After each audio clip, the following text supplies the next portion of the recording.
Recette du jour, la pizza à ma mère Marielle. Donc, pour faire de la bonne pizza, ça prend tout départ une bonne pâte. Pour faire la pâte, vous pouvez l'acheter du commerce, mais pourquoi faire ça quand on est capable de la faire soi-même? Alors, pour faire notre pâte, on aura besoin de 2 tasses de farine. Donc, farine tout usage ou encore farine de blé, c'est possible. On a besoin de 1 tasse d'eau tiède. On a besoin d'une cuillerée à thé de levure. Vous pouvez prendre de la levure ordinaire ou de la levure à pizza. C'est ça, non? Ensuite, on a besoin d'une cuillerée à thé de sel qu'on va déposer tout de suite dans l'eau. Et on a besoin d'une cuillerée à thé de sucre. Donc, j'ai dit de sel, c'était de sucre au départ dans l'eau. Et là, c'est le sel dans la farine. Il ne faut pas se mélanger. Très important.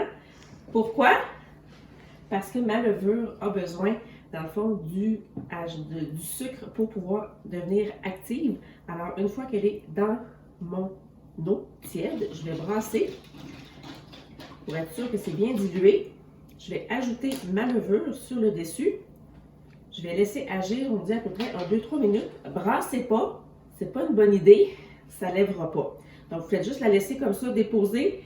Vous allez voir, il y a comme une genre de mousse, là, ça va donner comme mousseux sur le dessus. Ça veut dire qu'elle est active, elle va être prête dans quelques minutes.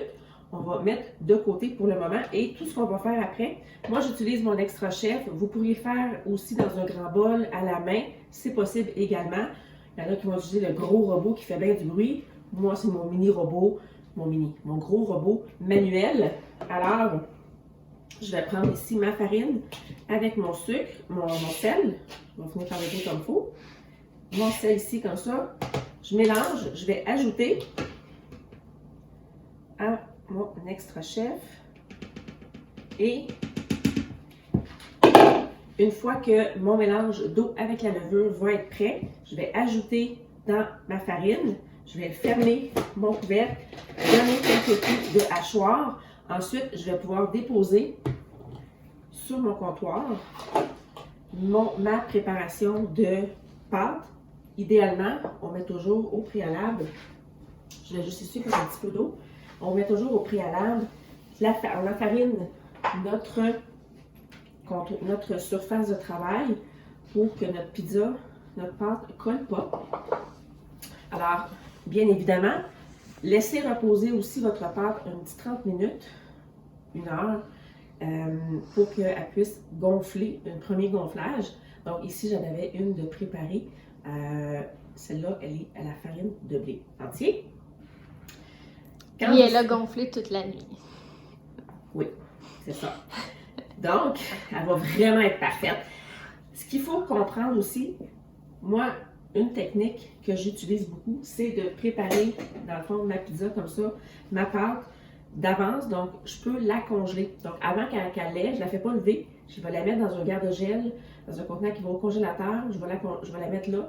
Et, par improvisation, jeudi soir, je fais « Ah, il me semble qu'une petite pizza, ça serait bon. » Bien, le matin, je vais sortir ma pâte, avoir le temps de gonfler dans la journée et bingo, 2 temps, 3 secondes, ça va être fait. Alors, je vais séparer ma pâte en 2 parce qu'une recette, comme je vous ai donné, ça donne l'équivalent de 2 portions de pizza.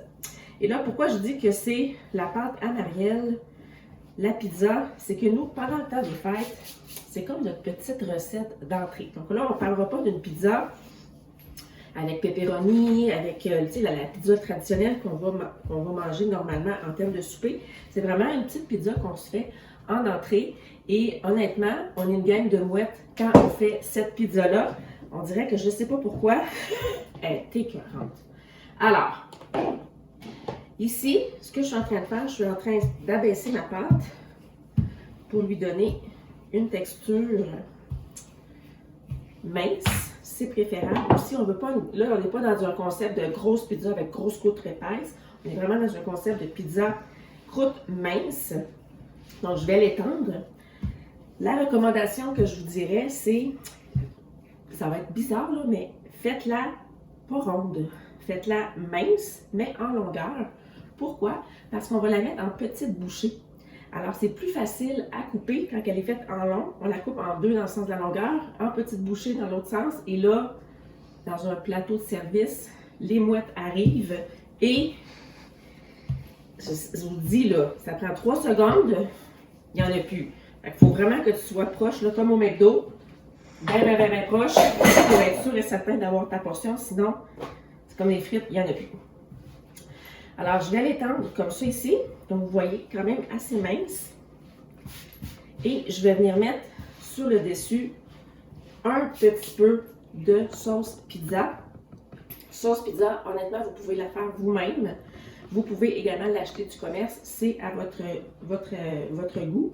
Si vous achetez, souvent ça va venir moins cher d'acheter la grosse canne. Alors, vous pouvez prendre la grosse canne, puis si vous n'avez pas tout utilisé, moi je vais utiliser mes bacs à glaçons dans lesquels je vais avoir déposé l'excédent. Et bien, quand j'ai besoin de faire ma sauce, le fameux jeudi soir, j'ai ma pâte qui est déjà prête et mes cubes que j'ai simplement à faire dégeler. Et j'ai une sauce pizza déjà prête que je n'ai pas gaspillée. Alors, l'important... Est-ce que tu la mets sur une surface ou on la monte directement? Je vais la monter directement parce que j'ai 2 options pour pouvoir la faire cuire. C'est pour ça que je reste ici. Donc, l'important, selon Marielle, c'est d'étendre la sauce à pizza, mais amoureux de sauce pizza, là, c'est pas le temps d'en mettre comme une grosse quantité. On va vraiment juste l'étendre minimalement. Pas trop de sauce. C'est vraiment le secret, là. Là, je vous raconte ce que ma mère a dit tout le temps. Comme ceci. Et on va venir mettre, je vais mettre ça ici, les légumes que vous avez de votre choix. Nous, chez nous, on met un petit peu de brocoli coupé vraiment mini, très fin, à gauche et à droite, comme ça ici. Brocoli, je crois que j'ai dit brocoli, je l'ai déjà dit. On peut mettre chou-fleur également. Donc, même les enfants dans ça, là, ils n'y voient que du feu. C'est comme la meilleure des pizzas de tous les temps.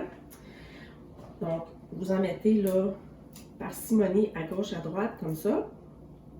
On peut venir y mettre un petit peu de poivron. On pourrait venir y mettre également un petit oignon, et de préférence rouge, je vous dirais.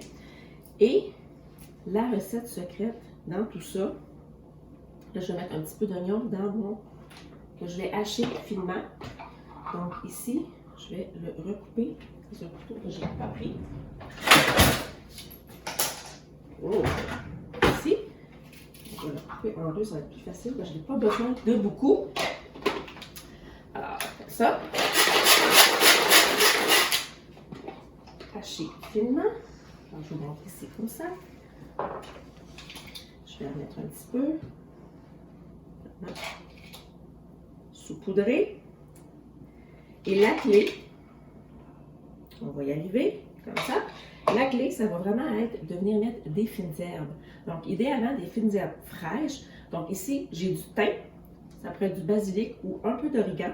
Donc, avec mon éplucheur, j'ai des petits trous. Donc, pour le thym, c'est vraiment génial. Je vais pouvoir enlever toutes les petites mini-branches simplement en entrant dans un des petits trous selon la grosseur de votre branche.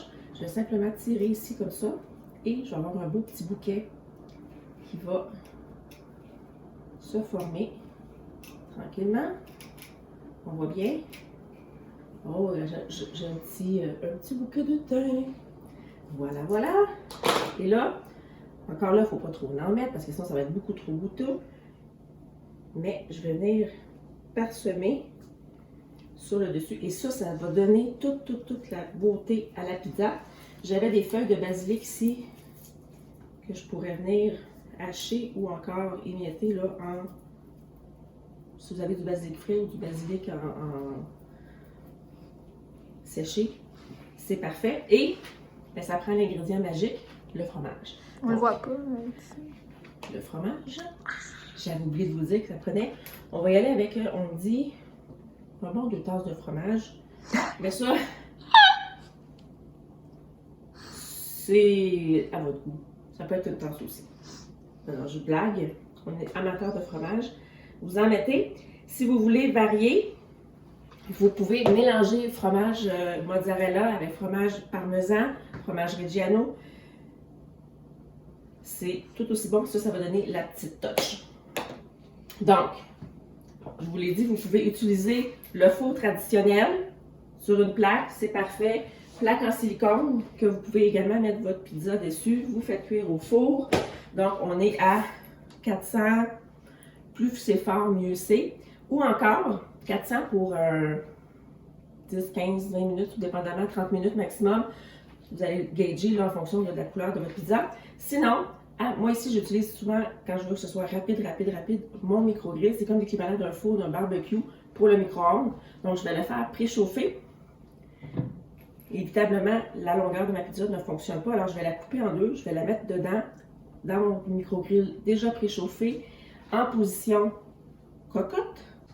Parce que j'ai du fromage, alors je ne voudrais pas, vu que mon couvercle est pesant, pour pouvoir griller des poitrines de poulet, admettons, dans mon micro-grill, au micro-ondes, je pourrais l'utiliser. Mais là, vu que c'est la pizza, je ne veux pas tout écraser mon fromage, je veux que ça gonfle aussi la pâte. Alors, je le mets en position cocotte comme ça. Je vais déposer, je vais mettre au micro-ondes pour un 8 à 10 minutes environ. Et selon toujours la force de votre micro-ondes. Et voilà, ma pizza est prête à déguster!